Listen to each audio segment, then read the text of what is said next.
My name is Camille Hartley. I'm 29 years old, and I didn't realize how easily a life can crack until a phone call at 11:43 p.m. turned my bedroom into a crime scene. Noah Bennett was asleep beside me, one arm flung across the pillow like he owned the night, like nothing in the world could reach him.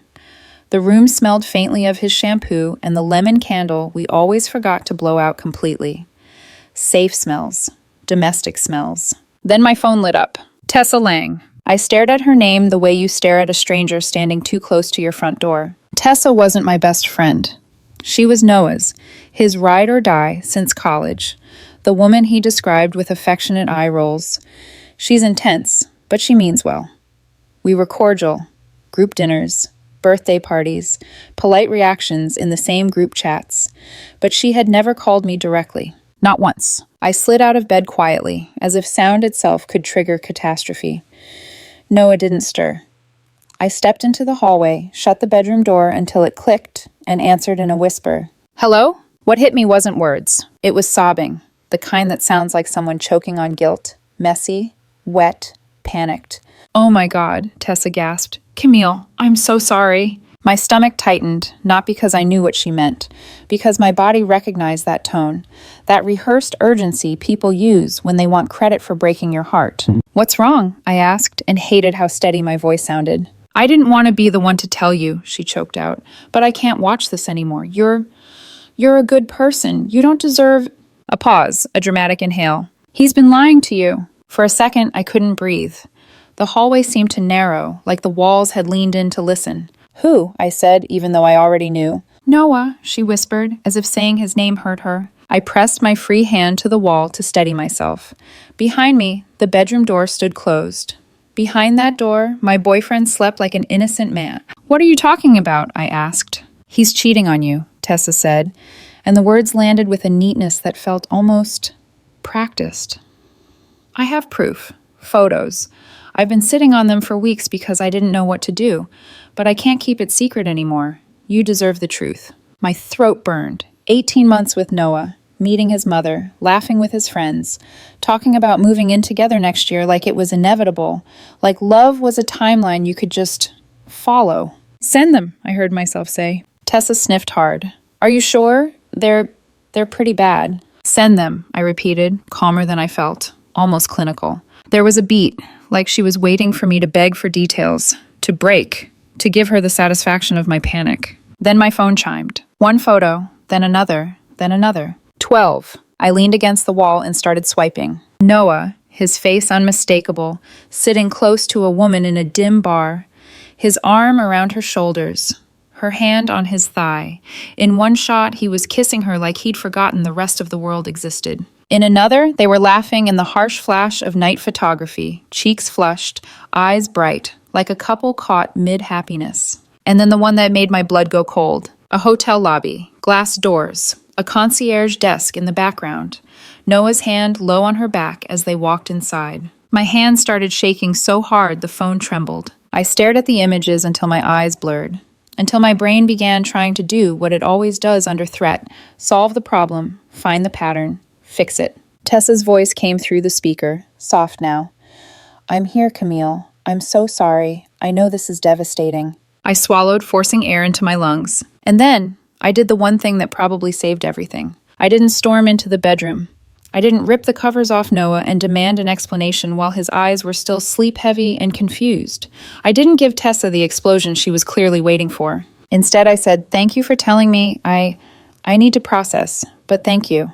Tessa sniffed again, and I could almost picture her nodding like a saint. If you need to talk, I added, voice low, careful, I'm here. I know this couldn't have been easy. There was a strange silence, like she wanted something else from me. More rage, more hysteria, more permission to become my rescuer. I've always thought you deserve better than how he treats people, she murmured, slipping the knife in with a smile. My skin prickled. I'll call you later, I said, and hung up before she could take another inch. I went back into the bedroom like I was walking into a museum display of my own life. Noah was still asleep, mouth slightly open, one hand curled near his chest. He looked peaceful, not like a man who'd been caught, not like a man with a secret burning a hole in his pocket. I lay down beside him and stared at the ceiling until the dark began to thin into morning. I didn't sleep, I just kept replaying the photos in my head, trying to weld the man next to me to the man in those images. At 7:12 a.m., Noah's alarm went off. He groaned, rolled toward me, kissed my forehead like it was automatic. "Morning," he mumbled. My body wanted to flinch. My face didn't. "Morning," I said. He got up, showered, dressed, moved around the room with the lazy certainty of routine. He kissed me again before he left, longer this time. "Text me later," he said. "Love you." "Love you," I echoed. The door shut, and the silence that followed was so complete, it felt like I could hear my own heartbeat making decisions. The second Noah was gone, I sat up and grabbed my phone again. 12 photos. Proof. Except something nagged at me. A detail that didn't fit, like a wrong note in a song you know by heart. I opened the bar photo and zoomed in. Noah's hair looked different, slightly longer on top. And the jacket he wore, wasn't that the old brown one he told me he donated last year? I flipped to another picture. The woman's nails were bright red, glossy, dramatic. The kind of manicure people post close-ups of. Then I caught it, the background sign behind them. A neon logo for a place I'd never heard of. I started scrolling faster, hunting for consistency. And then I noticed Noah's wrist. He wasn't wearing his watch. Noah wore that watch every day now, because I gave it to him for his birthday 6 months ago. My breath caught. I wasn't a tech genius, but I was a woman with a laptop and a growing certainty that panic was exactly what someone wanted from me. So I did what I always do when emotion gets too loud. I chased facts. I downloaded the images onto my laptop. Right-click, properties, details. My finger hovered, then clicked. Date taken, November 14th. I stared. Not last November. Not even close. 3 years ago. My mouth went dry. I checked the next photo. Same weekend. Another. Same weekend. All 12. 3 years old. Before I ever met Noah. Before I even knew his name. I sat back in my chair, letting the truth settle heavy in my bones. Noah wasn't cheating. But someone had just tried to ruin my relationship with a lie, dressed up as mercy. And the most terrifying part? She'd cried while she did it. I looked down at my phone again. Tessa had already texted. "How are you holding up? Have you talked to him yet? I'm here if you need me." My hands went cold, not with heartbreak this time, with clarity. Because now there was only one question left. Why would Noah's best friend want me to believe he was unfaithful right now? And somewhere deep in my chest, a quieter truth answered back. Because she wasn't trying to protect me from Noah. She was trying to take Noah away from me. By noon, I had already decided 2 things. First, I wasn't going to confront Noah yet. Second, whatever Tessa had started, she was going to finish, with words she couldn't take back. I sat at my kitchen table with my laptop open, coffee untouched, the house too quiet now that Noah was gone. The photos sat in a neat folder on my desktop, their timestamps glaring like confession dates. 3 years ago. A different life. A different version of Noah. And apparently, a different version of Tessa. I opened Instagram, then Facebook, then Twitter, even though I barely used it. I typed her name and started scrolling backward, year by year, post by post, letting muscle memory take over. I wasn't proud of it, but pride had nothing to do with survival. About 15 minutes in, my stomach dropped. 3 years ago, right around November, Tessa's post shifted. Not dramatically, not obviously, but emotionally. Vague quotes. The kind people use when they want attention without accountability. Sometimes loving someone means watching them choose wrong. Timing is cruel when your heart knows before the world does. One day they'll realize who was always there. At the time, they probably read as generic heartbreak content. But now, knowing the photos were from that exact weekend, they felt surgical. I clicked deeper. There it was. A group photo from a beach trip. Tagged people. Laughter. Sunburned smiles. Noah was there. So was the woman in the photos, Hannah Price. I recognized her instantly from Noah's old pictures. His ex-girlfriend, the one he'd dated years before me, the one he'd described as right person, wrong timing, in the gentle way people talk about relationships that ended without bloodshed. And there was Tessa, standing just close enough to matter. My skin prickled. I scrolled forward. 6 months later, right around the time Noah and Hannah broke up, Tessa's posts changed again. Lighter, hopeful, new chapter energy. Sometimes the universe removes what doesn't serve you. Trust the process. I exhaled slowly. When Noah and I met, March 2 years ago, her posts went quiet, neutral, normal, like someone holding their breath. Then, 18 months later, when Noah and I started talking about moving in together, about futures and shared leases and boring logistics that mean commitment, she called me crying at 11:43 p.m. with proof. My phone buzzed. A text from Tessa. I didn't sleep last night. I keep thinking about how hard this must be for you. Have you confronted him yet? There it was. The push. I didn't reply. Instead, I opened a new tab and searched for Hannah Price. It took less than 5 minutes. Engaged. Living in another state. Her timeline lined up perfectly. She and Noah had dated, broken up amicably, moved on like adults. There was no overlap, no scandal, no secret continuation, no cheating. My hands trembled, not with doubt now, but with something sharper. Anger. I finally texted Noah. Can we talk tonight? Nothing bad, just important. He replied almost immediately. Of course, everything okay? Yes, I typed, then paused. I think so. I just need you home. When he arrived that evening, I was already sitting on the couch, laptop closed, phone face down. I watched his expression shift the moment he saw my face. What's wrong? He asked gently, setting his keys down. I took a breath. Your best friend called me Thursday night. He froze. Tessa? Yes. His brow furrowed. Why? I met his eyes. She said you were cheating on me. The color drained from his face so fast it scared me. What? He laughed once, sharp and disbelieving. Camille, that's insane. I would never... I know, I said quickly, holding up my hand. I know, because the photos she sent are from 3 years ago, before we ever met. His mouth fell open. Photos, he echoed. I slid my phone across the table and watched him scroll. Recognition flickered across his face, then horror. That's Hannah, he said slowly. That weekend. The beach trip. He looked up at me, eyes wide. Those are old. Tessa took some of those photos for us. She had the better camera. Why would she... He stopped. The realization hit him in stages, like a delayed bruise. She's been texting me all week, he added quietly, asking if you'd said anything, if I seemed off. I swallowed. She's been texting me too, pressuring me to confront you, waiting for it to blow up. Noah dragged a hand down his face and stood, pacing the room. I can't believe this, he muttered. She's been my best friend for 8 years. I know, I said softly, which is why we need to be careful. He stopped and looked at me. What do you mean? I hesitated, then said it. I think she's been in love with you for a long time. Silence filled the room. No, he said automatically. She's never... I opened my laptop and turned it toward him. The posts, the timestamps, the comments, including one that made his jaw tighten. A college friend had once commented on a group photo, still waiting for you to shoot your shot with Noah LL. Tessa had replied, timing is everything. Noah sank back onto the couch. Oh my God, he whispered. She's been waiting. And when you stopped being available, I said quietly, she tried to make you available again. He looked at me then, not with doubt, but with something like shame. She tried to destroy us, he said. Yes, I replied, and she thinks she hasn't been caught. That was when the fear in my chest finally turned into resolve. We don't confront her yet, I said. We let her talk. We let her lie. Noah frowned. Why? Because people who think they're manipulating the situation always overplay their hand. He studied my face, then nodded slowly. Okay, he said, what's the plan? I picked up my phone and typed a message I knew she'd been waiting for. Can we meet? I haven't told Noah yet. I need advice. The response came back in less than 3 seconds. Of course, I'm here for you. Coffee tomorrow? I looked up at Noah. She's confident, I said. That's her mistake.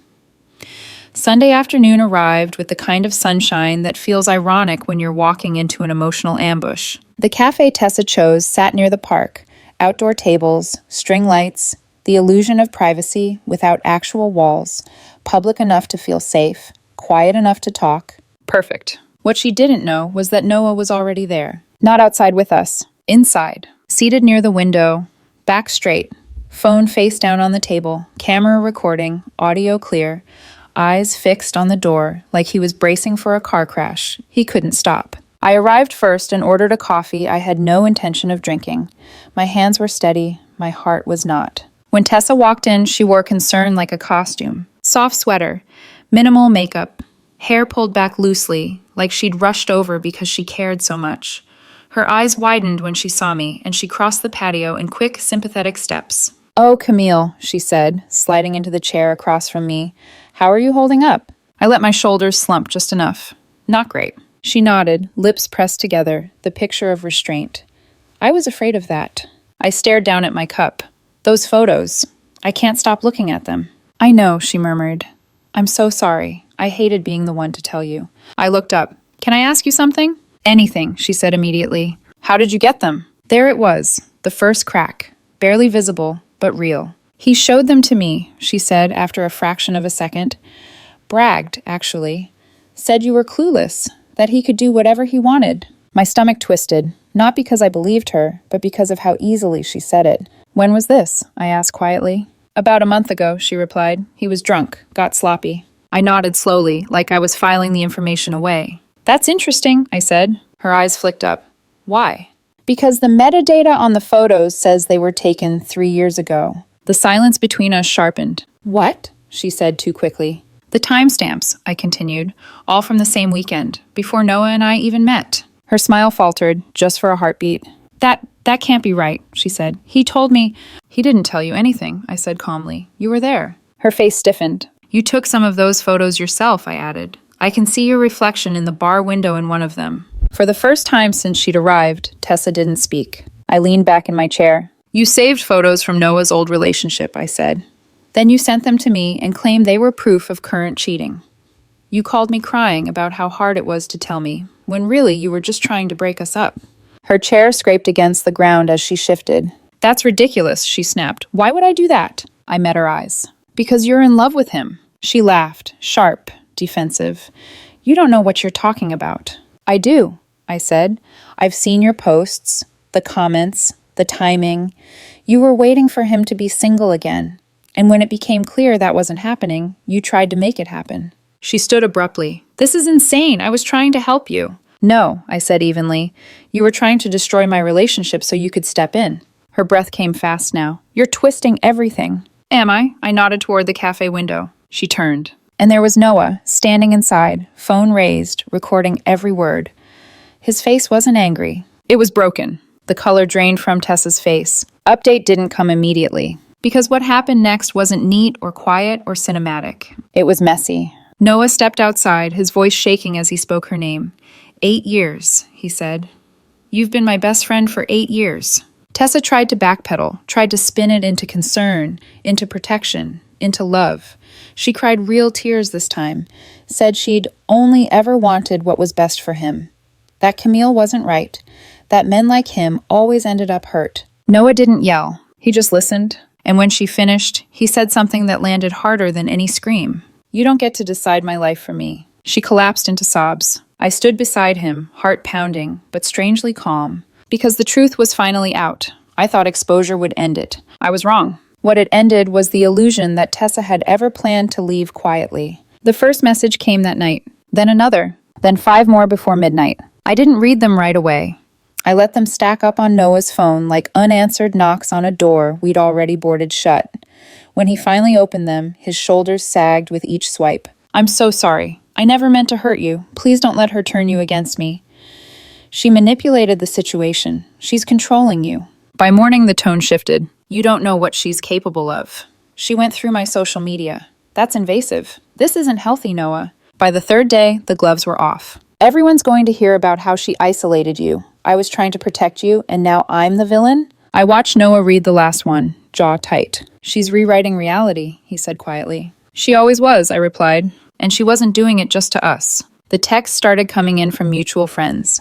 Careful, concerned, coded. Hey, just checking in. Are you okay? If you need help getting out of a bad situation, I'm here. We heard some things and wanted to make sure you're safe. I recognized the pattern instantly. Tessa had moved fast. She'd gone to the people who knew her longest, the ones who trusted her by default. She told them I was jealous, that I'd set her up, that I'd forced Noah to choose between his relationship and his friends. Some of them hesitated. Some of them believed her. Noah was quiet for most of that week. Not distant, just heavy, like someone carrying grief he didn't know where to put. She was there when my dad got sick, he said one night, staring at the wall. When I lost my job, she helped me move 3 times. I know, I said softly, and that's why this hurts. We didn't react emotionally. We reacted methodically. That night, we built a document. Not dramatic, not accusatory, just facts. The photos, original files with metadata highlighted, screenshots of Tessa's old posts, time-stamped and contextualized. Text messages where she pushed me to confront Noah. The full cafe recording, unedited, chronological, undeniable. We titled it simply, Timeline. When another friend texted Noah, "I don't know who to believe," he sent the link. No commentary, no defensiveness. Just, "This is everything. Read when you're ready." The responses came faster than I expected. "Oh my God, she told me a completely different story. This is not okay. I'm so sorry I doubted you." Within 3 days, the ground shifted. Group chats went quiet. Invitations stopped. Someone confronted Tessa at a dinner party, apparently asking her outright why the metadata contradicted her story. She stormed out crying. One of Noah's old college friends texted him privately. "I always thought something was off about how she talked about you, like you were hers." Noah stared at that message for a long time before setting the phone down. "She never saw me as a person," he said. "Just an outcome." The smear campaign collapsed under its own weight. But Tessa wasn't done. Because people who lose control don't suddenly gain insight. They escalate. The final move didn't come quietly. It came at my workplace, in the middle of a Tuesday lunch hour, when my guard was down and my life was supposed to be separate from the chaos she created. I was standing at my desk halfway through a conversation with a coworker about a project deadline when the air around me shifted. You can feel it when something invasive enters your space, like your body recognizes the threat before your eyes do. "Tessa," I said before I could stop myself. She was already crying. Not subtle tears, not controlled ones. Full, rolling sobs, drawing attention like a spotlight. People nearby slowed, pretended not to stare while absolutely staring. "Camille, please," she said, stepping closer. "I just need 5 minutes, that's all. 5 minutes to explain." My heart dropped, not because I felt sorry for her, but because she'd followed me somewhere sacred. Somewhere that had nothing to do with Noah. Somewhere that was mine. "You need to leave," I said evenly. "Please," she begged. "I've loved him for so long, it made me crazy. Can't you understand that?" I straightened. "No," I said. "I understand that you saved photos for years, so you could weaponize them. I understand that you lied to my face and tried to destroy my relationship. There's nothing left to explain." People were openly watching now. Her expression changed. The tears didn't stop, but the softness disappeared. "You think you've won?" she snapped. "You think he's perfect? He's going to hurt you eventually. They all do." I felt something settle inside me then. Not rage, not fear. Certainty. "Even if he did," I said calmly, "I would never turn to someone who tried to blow up my life with calculated lies." Her breathing went sharp.